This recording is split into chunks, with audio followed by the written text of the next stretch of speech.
Krishna Maharaj. So, how did I come to Krishna consciousness? Yes, please. Well, the beginning was in 1969 or 1970, I can't remember exactly.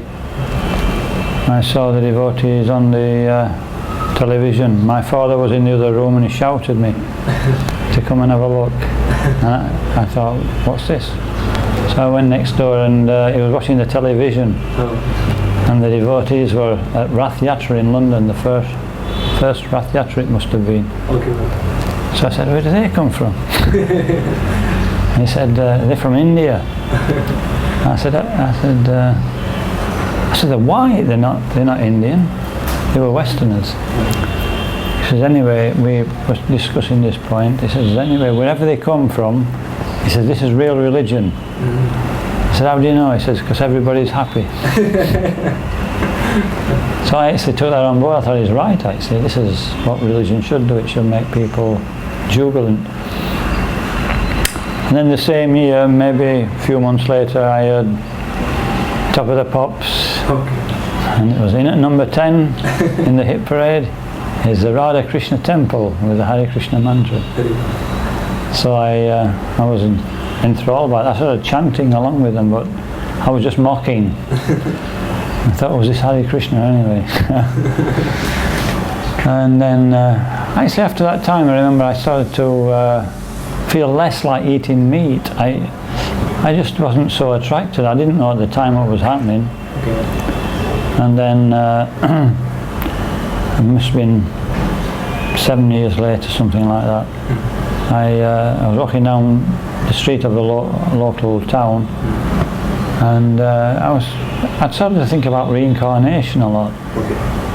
And I saw some books in the corner of the street, and at this time I was thinking like this, you know, about beyond the body. And on these books there was a bald-headed monk. Okay. And I'd been taking an interest in Buddhism. I hadn't gone into it, but I just thought it sounds interesting, and I thought, oh, Buddhist book. So I walked over and I took the book, and it was a devotee in plain clothes I didn't know at the time, and he said, I said, how much is this? He said, just give a donation. I thought, this is a strange way to sell a book. Anyway, I gave him a donation, then I was walking away, and he shouted me back, and he gave me a record. It was called Night and Day Dream. Oh. And I didn't really want the record, but I thought, anyway, I'll take it out of courtesy. And I was walking away again, and he shouted again. And I turned around, and he said, Hare Krishna. I thought, oh no. I remember seeing these people on the television, that they're a bunch of fanatics. They'll never get me doing that. And then it must have been, I moved home. When I was in the process of moving after a few years, I thought, what shall I do with this book? And I asked one friend. He says, oh, just throw it away. And I thought, no, I'll keep it. I'm attached to this book. I don't know why, but so we moved to another house, and must have been another 7 years later, something like that. I used to go out for a drink on Sunday. This is in England, this is a standard thing for working men. So I thought, I'm just fed up of going for a drink. There's no pleasure. Then I saw this book out of the corner of my eye on the bookshelf. So, well, I've got two choices. I can either go out to the pub or I can read this book. And so I decided to read it. I tried to read it before when I first got it, but I just couldn't. When it started mentioning God, I thought, every time I inquire about God, nobody can give any answers. It's just, you know, have faith, or blind faith. So I wasn't interested in reading it then. I just started to read for a few pages and put it down. But this time I started reading, and it really made a big impression. I just read it all the way through. And after that I just started sending for more books. Eventually I was chanting, and I immediately became a vegetarian. And so I practiced like that for 12 months. And after 6 months, then I started visiting some programs in the area, probably in Manchester, probably about 50 miles away. And then it just went from, I started going out on Sankirtan with them and staying at the weekends. And then I eventually joined the temple. So I think that's, then just things went from one thing to another. And when you joined, your parents allowed marriage? When I joined, your father allowed you? He gave you permission? Well, I wasn't living at home then. I was 31, 32. Okay. I was 31 when I got the book, 32 when I joined the temple. So I was independent, and they were a little surprised, but they were actually very favourable. Okay. You met Prabhupada through Maharaj? No, I didn't. I joined the movement in 82. I started practicing in 82 and joined the temple at the beginning of 84. Okay. So I was disappointed when I found Prabhupada had left. I didn't know. But, no, I didn't have that good fortune. And what is your inspiration? What exactly inspired you to join the temple Maharaj? What inspired me to join the movement? Yes, ma'am. Well, I was convinced after reading Science of Self-Realization that there's nothing else to do. Right. I'd had the realization in life that all I'm going to do is just do the same things that I've done previously. Correct. In a grander style. I'm not, it's not going to be any more, there's going to be no more real benefit or satisfaction. I could understand that. Yes. And so I was becoming a little more philosophical.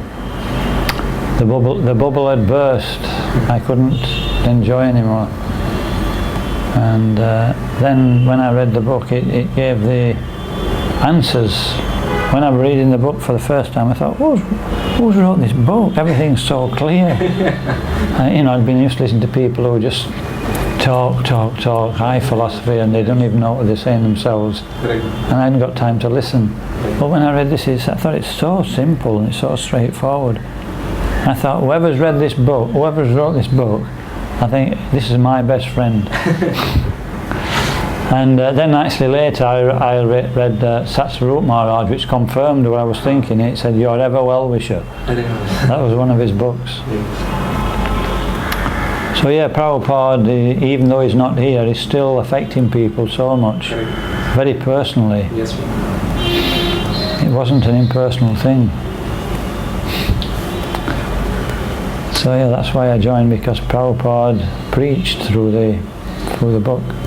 Yes, ma'am. Basically, now you're in UK only, Maharaj, or you do preaching in different other parts? Yeah, I'm travelling. I travel in the UK for 6 months, and I travel outside for 6 months. Okay. Come to India for 2 months, then I travel in Russia 4 or 5 months, like that, and surrounding countries. So, like that. Question, Maharaj. Most of the time, when somebody reads Prabhupada's book for the first time, they get inspired. But over a period of time, that enthusiasm somehow goes away. So, how to make sure that enthusiasm remains? And sometimes what happens is that we get inspired, and over a period of time, we start getting a feeling that we are advanced, and we get puffed up, and we don't behave with humility with others, neither to newcomers and neither with the peers. So how to remain humble continuously over the years and to remain enthusiastic so that we can progress?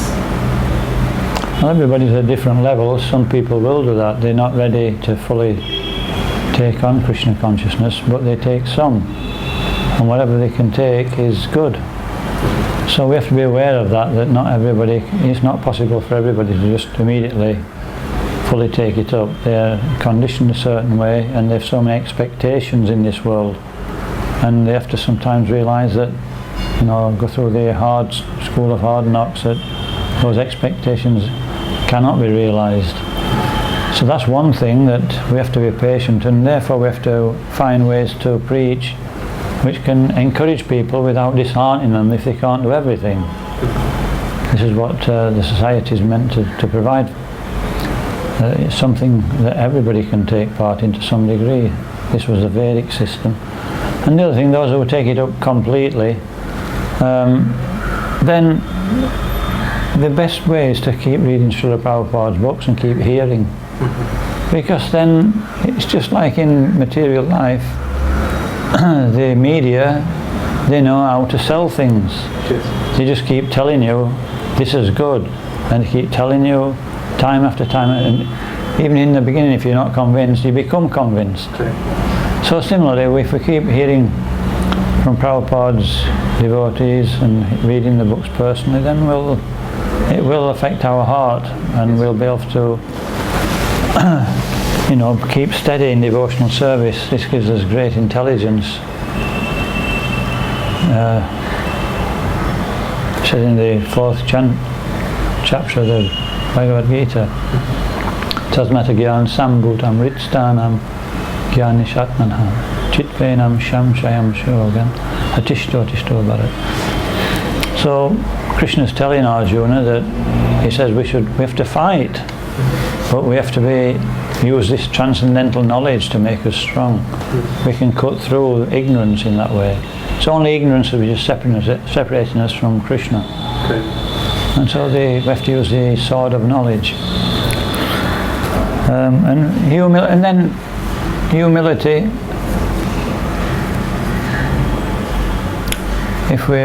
By reading, we can really start to understand our real position also. Well, so it's something we have to practice. By the process of devotional service, we'll see that Krishna sometimes puts us into situations where we have to be humble. And sometimes it's distasteful, but that's actually a great benediction. If we can accept that and carry on, then we get a lot of realizations. So we have to, the process itself, and on top of that, we have to keep association with good devotees who are in good standing, and with those devotees who will point out our defects. This is why we need a spiritual master.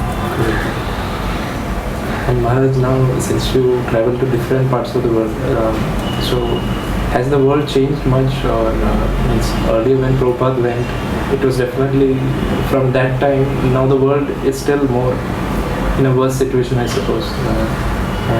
India is almost becoming like how it was during Prabhupada's time, America, right? Almost, I think so. So the preaching techniques would remain the same in all parts of the world, since everywhere it is almost common, or according to different locations there are different ways of speaking.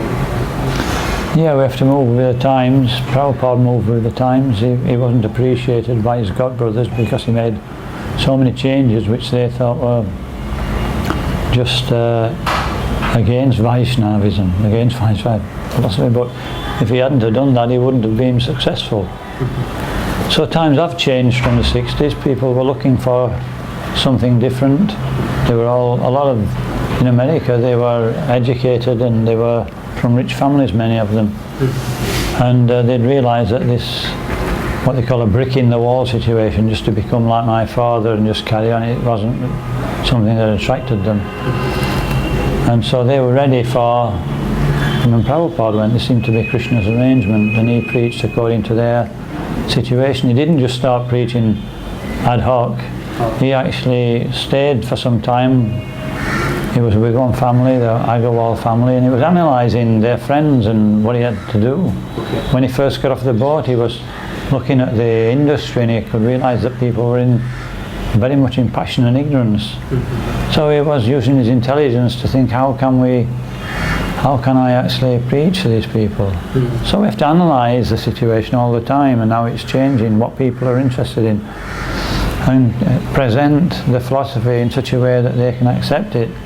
They're not accepting it the way they did in the 60s and the 70s and maybe even the 80s, which was, more or less straight philosophy.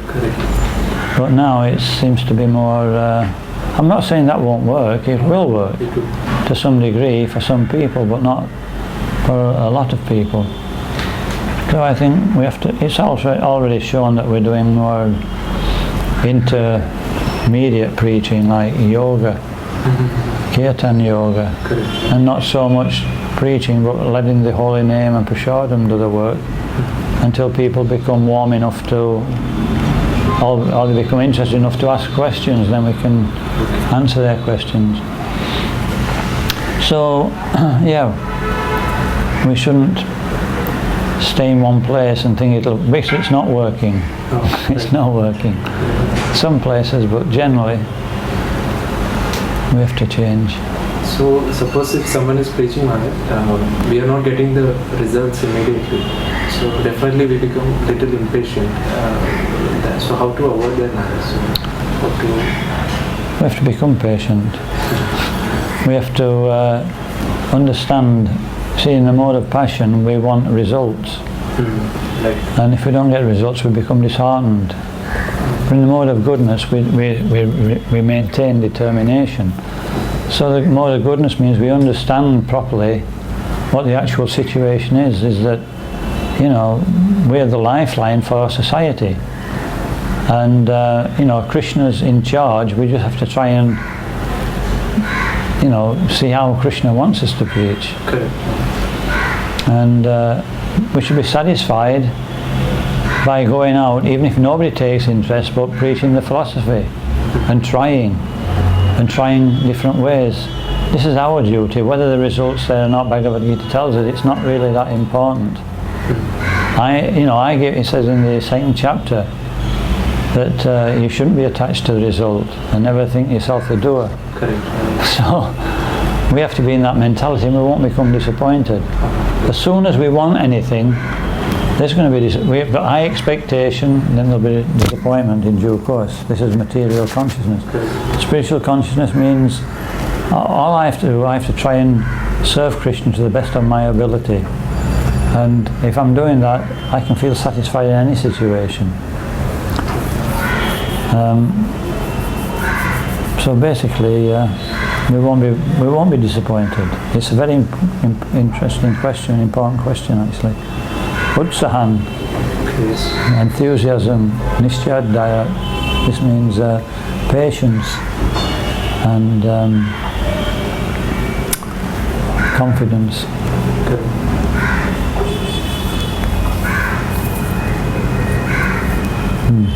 Other thing is, Maharaj, that most of the time we lose the balance between sadhana, seva, and looking after the body.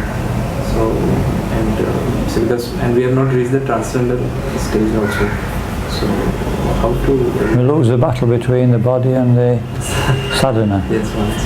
Seva also remains.